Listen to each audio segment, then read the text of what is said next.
This is a CBS 4 Hurricane Isaias update. Good afternoon. I'm Chief Meteorologist Craig Setzer. We have some new stats and some developments since the 11 a.m. advisory.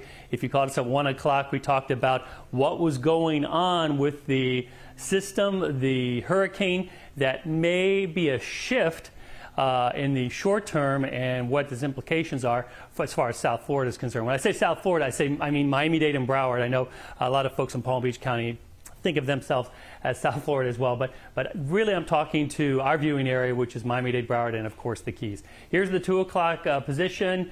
75-mile-an-hour winds moving to the northwest at 12. The pressure has come up a little bit, a sign that the storm has weakened just a little bit. And there's the location as of 140 miles to the southeast of Fort Lauderdale, Florida. There's the position there. So what's happened over the last several hours? Well, if you look here, you can see the big thunderstorms that were near the center there. That had been going on much of the night through the morning. And then as soon as the low-level center, the thing that we track and the thing that basically anchors the storm, the hurricane, touched land, those storms just collapsed. They basically just shut down.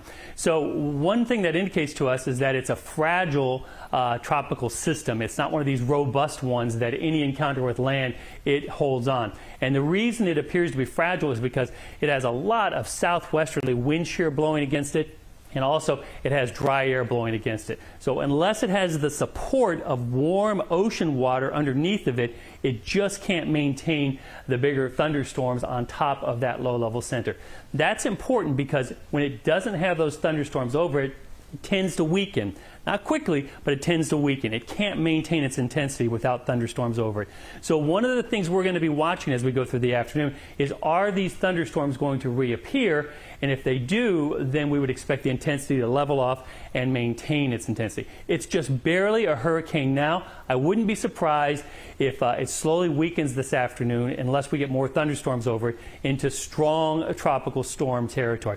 So here is the loop there, and unfortunately there's a bad frame at the end of the loop. But one of the things we can see here is that the low-level center has been moving off to the northwest. Once those thunderstorms collapsed, that low-level center, the anchor part of the hurricane, got caught more in these shallower steering winds. And the shallower steering winds, as we've talked about the last several days, are more toward the west and not as much towards the northwest. When it had thunderstorms, it was sensing the deeper steering winds, which are more towards the northwest. Shallower steering winds are more towards the west-northwest. So there was the 11 a.m. position. That was the average direction of travel over about the last 6 hours or so. It's been pretty steady to the northwest, and that obviously is north of Miami, Fort Lauderdale, and towards the Palm Beaches. But now that it lost its thunderstorms, it's been moving more in that shallow steering currents, and there is the 2 p.m. position. And if you connect these 2 points here, it gives us more of a steering direction more towards the west-northwest. Right now, it's pointed towards South Florida, Miami-Dade, and Broward. The question is does this new direction hold on, or does it start to wobble a little bit to the north, or does it get thunderstorms and resume that northwest direction up here, once again where the center is moving more towards the north? Unfortunately, these are answers we don't know to the questions, because this is kind of a turn here that we saw, we considered as a possibility, but we weren't confident that it was going to happen in terms of this turn with the collapse of the thunderstorms there. So what we're going to be watching through the afternoon, do the storms redevelop? Does it get much closer to South Florida? I think in the end it's kind of going to be a wash, because a stronger storm or hurricane up here would likely bring the same conditions as a weakened, and I say weakened and not weaker, but weakened tropical storm coming right into South Florida. So our preps basically are the same. That's probably the takeaway from this. Now, this did show up in the models earlier, and you can see there is where it was heading earlier. The average of all of these members, we call them, the white ones here, was basically along the direction it was heading. And these members over here were indicating a stronger system that would track further away from South Florida. These members over here were indicating a weaker system that would track closer to South Florida.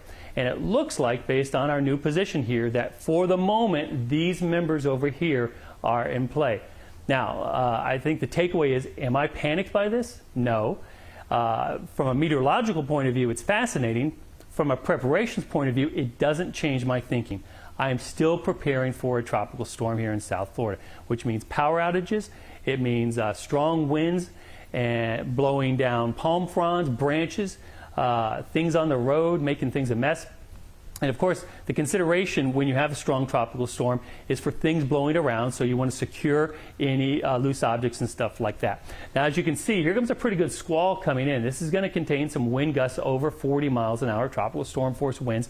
So if you're out and you see the clouds darken, get inside. If you're securing your loose objects, go ahead and get that done and get inside and wait for this to pass, because that will pass, and then another one of these bands is going to rotate out, and it's going to come our way too.